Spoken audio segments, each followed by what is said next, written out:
En la comunión del Padre, del Hijo y del Espíritu Santo. Amén. Ellas dicen así: el principio de la sabiduría es el temor de Jehová. Los insensatos desprecian la sabiduría y la enseñanza. Gloria al nombre del Señor. Siempre fue así. No siempre todas las generaciones tuvieron la oportunidad de poder escudriñar y leer la palabra de Dios, sino que en un momento, en un tiempo, esto era algo imposible para muchas personas.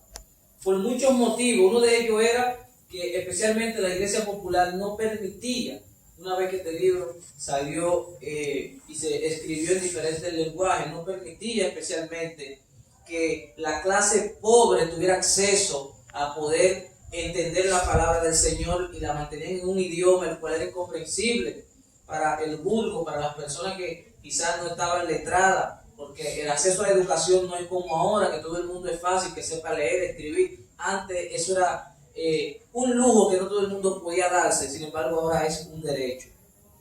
Sin embargo, Dios a través de los tiempos mostró que su propósito se iba a cumplir y que la palabra del Señor se iba a expandir y iba a llegar a cada una de las personas. ¿Por qué? Porque es la palabra de Dios la que cambia, es la palabra de Dios la que transforma, es la palabra del Señor la que nos instruye y nos enseña cómo debemos caminar en este mundo. El manual de vida del cristiano, del ser humano, se llama la palabra del Señor. ¿Por qué? Porque allí se esconden las leyes cívicas, las leyes morales y las leyes espirituales, por la cual Dios creó al hombre, el mundo y todo lo que existe, para que nosotros podamos saber desde cómo fuimos creados, desde cómo comenzó todo lo que hoy existe, a cómo va a terminar. Desde Génesis hasta Apocalipsis está la historia completa del ser humano y está al alcance de nuestras manos, pero fue una obra poderosísima la que Dios tuvo que hacer.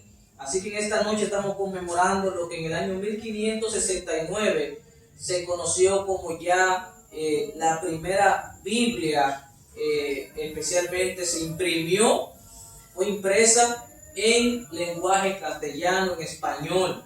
Esto abrió el acceso a que todas aquellas personas que no sabían latín, que no sabían arameo, hebreo, entre otros idiomas, especialmente de la cual se hubiera escrito la Biblia, pudieran leerla, pudieran conocerla y pudieran saber lo que Dios dice. No creer en lo que simplemente le decía, sino poder verificar y validar lo que le están diciendo y lo que le están enseñando con sus propios ojos. Antes la gente creía en lo que le predicaban obligatoriamente porque no tenían acceso a la palabra del Señor. Por eso vemos que muchas generaciones fueron engañadas.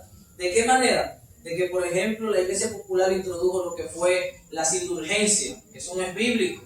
¿Qué era una indulgencia o qué es una indulgencia? El pago económico por los pecados cometidos. Una persona venía y cometía un pecado y en vez de arrepentirse, ellos le cobraban un beneficio económico y era exonerado del pecado que cometió. Si cometió adulterio, fornicación, lo exoneraban de la consecuencia de ese pecado. Introdujeron el limbo, que aquel que moría, por ejemplo, si hizo ciertas cosas malas durante su vida, antes de ir al cielo o al infierno, se quedaba en el limbo por un tiempo. Pero si usted pagaba en vida, o cuando usted moría, sus familiares pagaban para que usted saliera del limbo, entonces usted era sacado. No se da cuenta la cantidad de herejías que habían introducido, especialmente en el cristianismo, porque la gente no tenía cómo verificar lo que le estaban enseñando. La gente creía en todo lo que le decían. Pero cuando Dios comenzó a tratar con hombres y mujeres, especialmente que sacrificaron su vida, muchos murieron en el proceso, muchos fueron perseguidos para que la verdad de la palabra del Señor pudiera salir a flote, fue para darnos libertad en Cristo Jesús. Porque el que no conoce la palabra del Señor vive una vida en cautiverio por la religión. Así que en esta noche vamos a ver este tema titulado El origen de la Biblia. Si alguien tiene alguna pregunta, alguna aportación.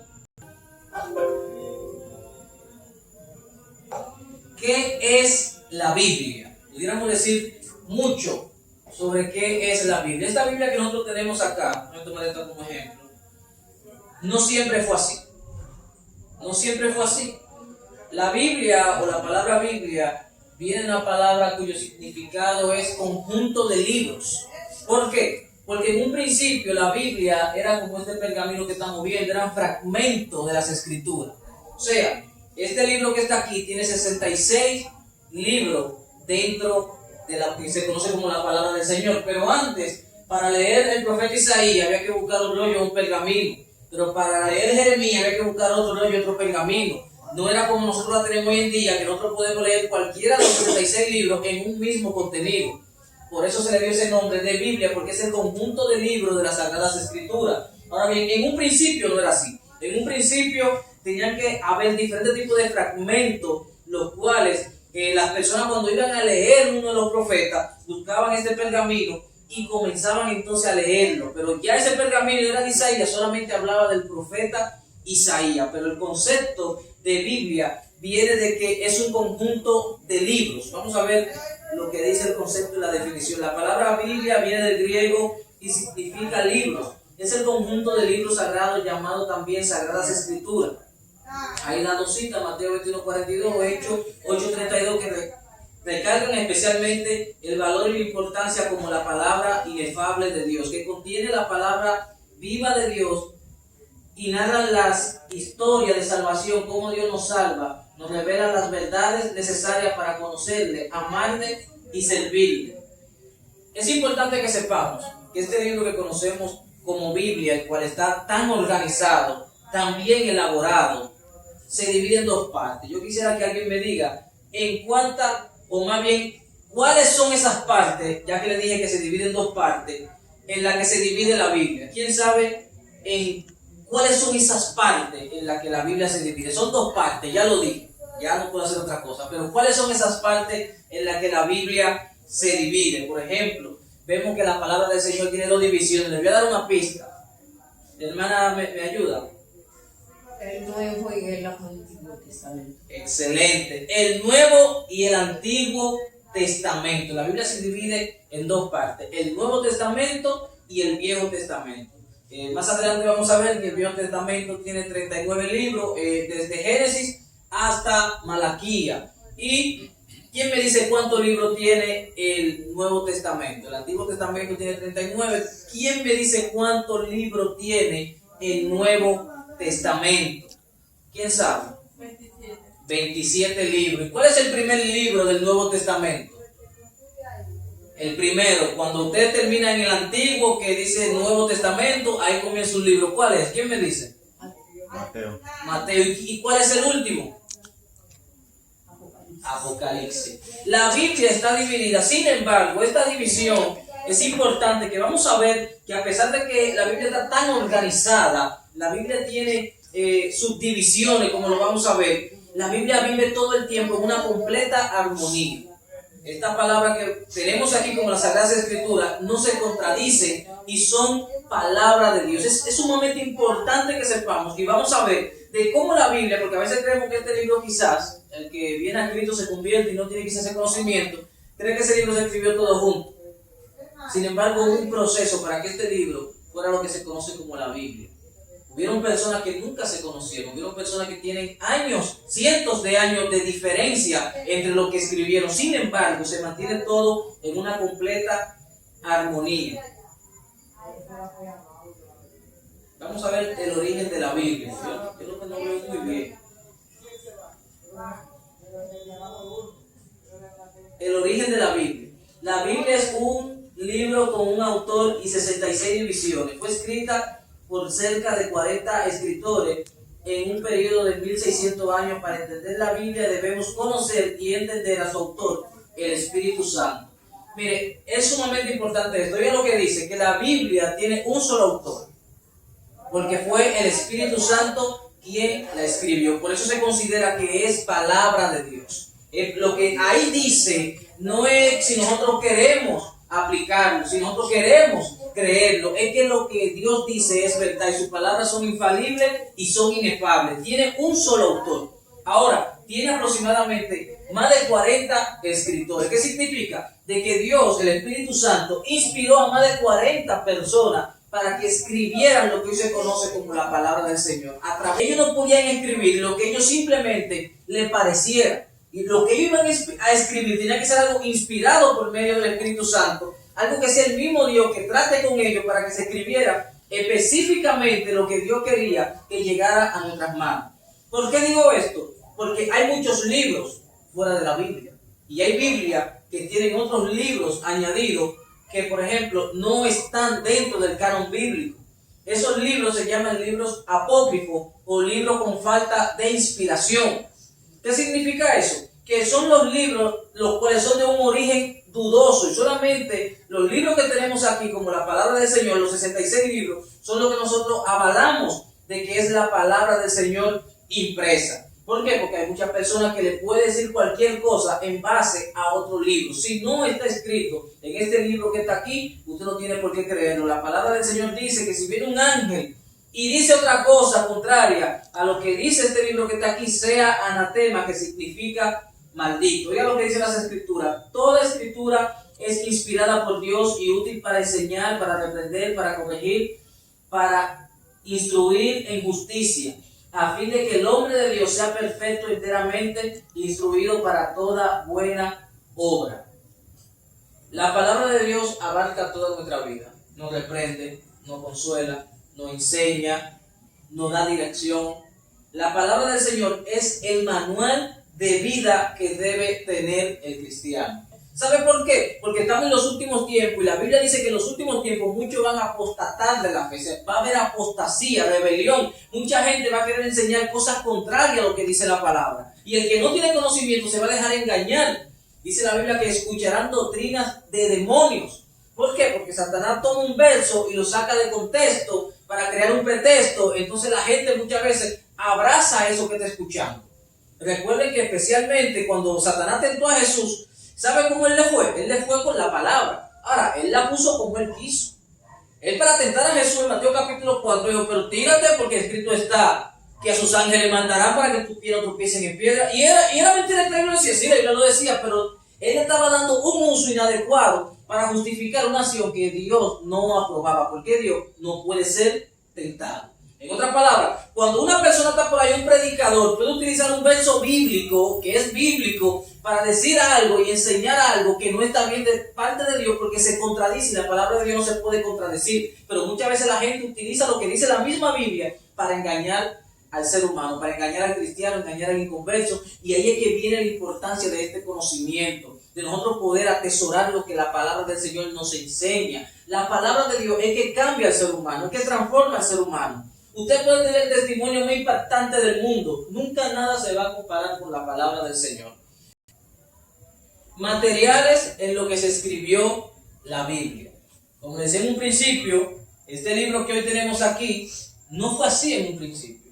Al principio no era así, ahora lo tenemos de manera digital en los teléfonos, en las computadoras, tenemos en este material, en este papel. Al principio no fue así. Al principio habían hombres los cuales tenían que escribir con un cincel y una piedra, y en una piedra comenzar a escribir. Imagínese usted, escribirlo en tabla. ¿Cómo se escribieron los 10 mandamientos? Fueron en tabla.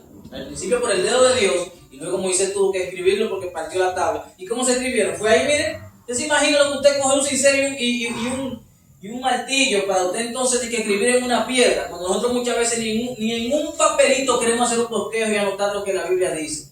Se nos hace difícil coger un papelito y decir: voy a escribir este versículo aquí, y este versículo yo me lo voy a aprender durante este día o esta semana, o voy a venir a la iglesia y voy a tomar un apunte para lo que estén enseñando, yo poder rescatar lo más importante, y después cuando llegue a la casa yo lo analizo, yo lo estudio. No. Muchas veces venimos a la congregación, yo lo digo por el día de hoy, porque un día vamos a poner que se le puede quedar a cualquiera, pero nosotros sabemos de manera personal si es un hábito.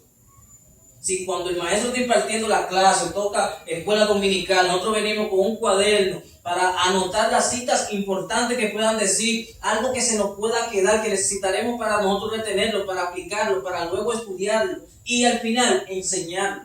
Si nos cuesta muchas veces, hermano, con toda franqueza, hacer eso, imagínese usted lo que le costó a esas personas que tuvieron que escribir en materiales tan incómodos como la piedra, el papiro. Había especialmente uno que tenía que ver con la piel, que es el que se llama especialmente, aquí, dice que había la Biblia, inicialmente se escribió, escuche bien, el rollo que contienen algunas partes en piedra, cuero y papel. Escrito en un principio con papiro también se usó el pergamino y la vitela. La vitela especialmente era un tipo de cuero de cordero. Y ahí se tenía que escribir, esperar que se seque, pero no demasiado porque tenía que mantener una flexibilidad para poder guardarlo. O sea, eran materiales, los cuales no eran tan prácticos como usted coge un cuaderno, una hoja de maquinilla, un lapicero. Sin embargo, nosotros muchas veces no tenemos un cuaderno de apunte, de bosquejo, donde nosotros vamos anotando las enseñanzas, citas bíblicas. A pesar de que estamos tan digital y podemos tener y buscar muchas cosas a través del teléfono, créame que usted retiene más cuando usted anota que cuando usted simplemente googlea. Porque la ley o el Pentateuco, que está compuesto por los primeros 5 libros de la Biblia, ¿quién me lo dice? Los primeros 5 libros de la Biblia. Libros poéticos o de sabiduría o sapiensales, que son libros los cuales nosotros cuando lo leemos encontramos tanto consejo, como es el libro de Job, el libro de los Salmos, Proverbios, Eclesiastés y Cantar de los Cantares. Cuando usted lee Proverbios, usted comienza a ver esos consejos, hijo mío, escuche la sabiduría, y escuchamos como tantas cosas, los cuales nos hablan de manera sabia, como hijo, como padre, como esposo, sin importar la posición en la que nos encontremos, encontramos un consejo en la palabra del Señor a través de los libros de sabiduría. Tenemos también los libros proféticos, los cuales se dividen en 2 partes, profetas mayores y profetas menores. Especialmente, estos son una parte muy interesante, ya que la palabra del Señor, 3 de sus partes, tienen que ver con el conocimiento escatológico, profético del Señor, y por eso esta es la división con más contenido que tiene la palabra del Señor. Idioma en la que se escribió la Biblia. Como le dije al principio, hoy estamos conmemorando especialmente este mes, este día como el Día Internacional de la Biblia, nosotros aquí en República Dominicana, pero es porque en un principio este libro no se escribió en español como nosotros lo tenemos hoy en día, sino que los idiomas originales en el que se escribió este libro fue arameo, hebreo y griego, especialmente hebreo, arameo y griego, en ese orden. ¿Por qué? Porque para esos lugares no se hablaba español. Eso es relativamente nuevo. Esos idiomas son relativamente nuevos a comparación de los idiomas originales en los que se escribió. Estos fueron los 3 idiomas en los cuales se escribió la palabra del Señor. O no me diga que usted pensaba que Jesús hablaba español. Él podía hablarlo si quisiera, pero no, en la cultura que Jesús nació, en la cultura judía, era de una habla especialmente hebreo. En el tiempo de Jesús realmente lo que se hablaba era arameo, que era lo que predominaba, y el griego, pero de origen hebreo, antiguo. Entonces, en estos 3 idiomas se escribió la palabra del Señor y no saben. Casiodoro especialmente tuvo que irse de su país, fue perseguido, fue considerado un criminal. Tuvo que dejar a su familia, tuvo que pasar hambre, sacrificarlo todo, porque era un delito el traducir la Biblia al español, porque estaba prohibido. O sea, un hombre le tuvo que poner en su corazón, no era que él no le entendía, él le entendía en el idioma que estaba, porque por eso la pudo traducir. Pero Dios puso en su corazón, pensando en usted y pensando en mí, que un hombre sacrificara todo en su vida para que hiciera este trabajo, que le tomó aproximadamente más de 10 años, de traducir la palabra del Señor a un idioma que no era que le interesaba. ¿Por qué? Porque no era su idioma natal, no era lo que él hablaba. ¿Pero por qué lo hizo Dios? Pensando en usted y en mí para que nosotros no queramos leerla hoy en día. Dios hizo que hombres murieran defendiendo lo que dice la palabra del Señor, tratando de traducirla. Él fue el que lo logró, pero no fue el primero que lo intentó. Muchos lo intentaron y murieron en una hoguera. ¿Cuántos saben lo que es una hoguera? Imagínense usted una pila de piedra, un palo en el medio y le meten fuego a la luz del pueblo, y el pueblo lo miraba ahí mientras lo quemaban a usted como hereje, porque usted lo que estaba haciendo era lo peor que se podía hacer cuando era lo mejor. Al que agarraban en esa acción lo quemaban como un hereje en una hoguera, y de una forma totalmente diferente. Antes, por ejemplo, no es como ahora, que ahora yo le puedo decir, vamos a leer la palabra del Señor, como le dije, en Proverbios, le dije el libro, capítulo número 1, verso número 7. Usted por esas indicaciones, usted va a su Biblia y con facilidad usted y yo leemos de manera simultánea el mismo texto bíblico. Antes no existía eso. Antes no había esa división en la Biblia. Antes era un solo texto. Si era proverbio, proverbio entero. Yo no podía decirle, busca el capítulo tal y el versículo tal. Para eso hubieron otros hombres que también hicieron otro trabajo de dividir la Biblia por capítulo y por versículo. Para que se nos haga más fácil a nosotros poder encontrar los textos bíblicos y poder indagar en la palabra del Señor y separar una cosa de la otra, porque antes estaba todo junto. Sin embargo, muchas veces ni así nosotros queremos escudriñar la palabra del Señor. Le estoy mostrando las facilidades que tenemos hoy con las dificultades que habían ayer, el esfuerzo que hicieron mucho para que las cosas cambiaran, y aún así muchas veces no le queremos dar el valor que la palabra del Señor merece. Aún así como que nos cuesta tanto darle ese sentido, ese entendimiento de que cuando leemos la Biblia estamos hablando con Dios, estamos escuchando a Dios hablar en nuestras vidas. Sin embargo, hubieron hombres que se tuvieron que sacrificar para poder hacer posible de que la Biblia tuviera la división de capítulos y versículos que nosotros hoy conocemos. La Biblia trató de ser destruida por más de una vez.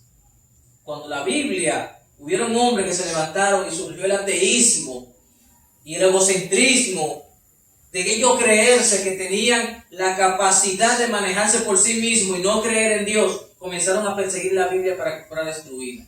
Y la Biblia era quemada, la Biblia quiso ser exterminada. Y este hombre, especialmente Volátile, dijo él, que 100 años después de su muerte, la Biblia iba a desaparecer. Que no iba a haber una Biblia. Ahora se nos hace muy difícil de creer. ¿Por qué? Porque ahora mismo la Biblia está en todas partes. Pero antes no había la cantidad de unidades que tenemos hoy en día. Antes no era como ahora, que ahora simplemente hay una imprenta. ¿Cuántas Biblias tú quieres? Yo quiero 100. ¡Pum! Le imprimen y listo. Antes no, antes eran a manos que se tenían que redactar especialmente para luego encuadernarla. Era un proceso totalmente manual. O sea, hacer una Biblia tomaba un tiempo, un esfuerzo y un trabajo. Hacerla bien hecha. Ahora, este hombre creía de que la Biblia iba a ser destruida, de que la Biblia iba a pasar al olvido, pero la palabra del Señor enseña ella misma que pasarán los cielos, pasarán la tierra, pero ni una tilde ni una jota de la palabra del Señor pasará sin que se cumpla. Y siempre digo, ¿usted lo conocía a él? ¿Quién lo conocía? ¿Quién sabe quién es ese hombre? No. No lo conoce, pero usted conoce. Entonces, al final el que se extirpó de la historia, que apenas hacemos una pequeña mención de él, de manera negativa, fue él. ¿Por qué? Porque ¿qué es el hombre para compararse con Dios, con la palabra del Señor? Y más allá, algo muy fuerte, que la casa que fue su domicilio, años después, se convirtió en una imprenta. Una de las imprentas más grandes de Biblia, la casa donde él vivió, él que dijo que la Biblia se iba a extinguir, que iba a dejar de existir 100 años después, lleno de orgullo y de jactancia, murió él, nadie sabe quién es él, todo el mundo se olvidó de él, a nadie le importa a él, todo el mundo conoce la Biblia, y su casa, su domicilio se convirtió en una imprenta, porque el hombre a veces cree que lo que está haciendo, diciendo es contra el hombre y es contra Dios.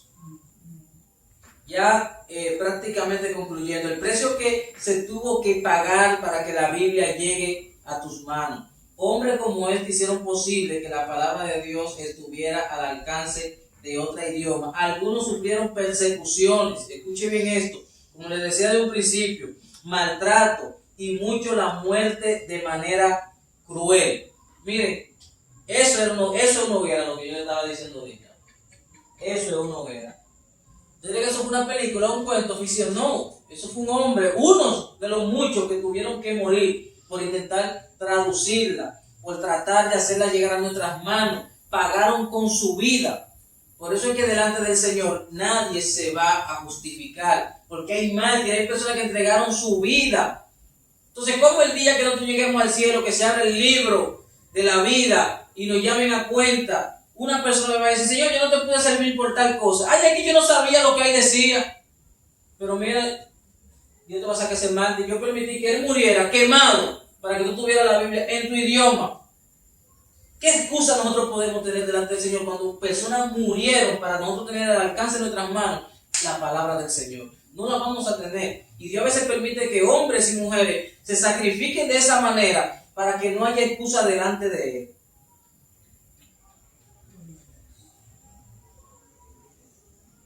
Algo que nosotros tenemos que tener presente. Mi oración siempre es al dar estos estudios, que a partir de estos estudios hay un antes y un después en la vida de los oyentes en cuanto a lo que es el conocimiento de la palabra del Señor. ¿Por qué? Porque cuando estudiamos estos temas un poquito a fondo, nos damos cuenta que lo que hoy nosotros tenemos a nuestro alcance con tanta facilidad costó mucho sacrificio para que así fuera. Y la reflexión es cómo estamos nosotros valorando ese conocimiento que Dios nos impartió de su palabra de manera impresa, el precio que se tuvo que pagar, todo el proceso que tuvo que acontecer para que estuviera en nuestras manos, cómo lo estamos nosotros valorando. ¿Acaso tenemos devocionales diarios con Dios? Cuando nos levantamos, ¿qué cogemos primero? ¿El celular o la Biblia? El celular para ver ahora. Sí, pero activamos el Wi-Fi, activamos la data. Y ya que la activamos, revisamos el WhatsApp, revisamos el Facebook, revisamos el Instagram, volvimos y nos dormimos. Cuando nos despertamos a las 12 del mediodía, no cogemos la Biblia, cogemos de nuevo el celular, revisamos el WhatsApp, revisamos el Facebook, revisamos el Instagram. Y si te tiran, y si te escribieron la amiga, el amigo, el compañero de trabajo, la compañera de la escuela.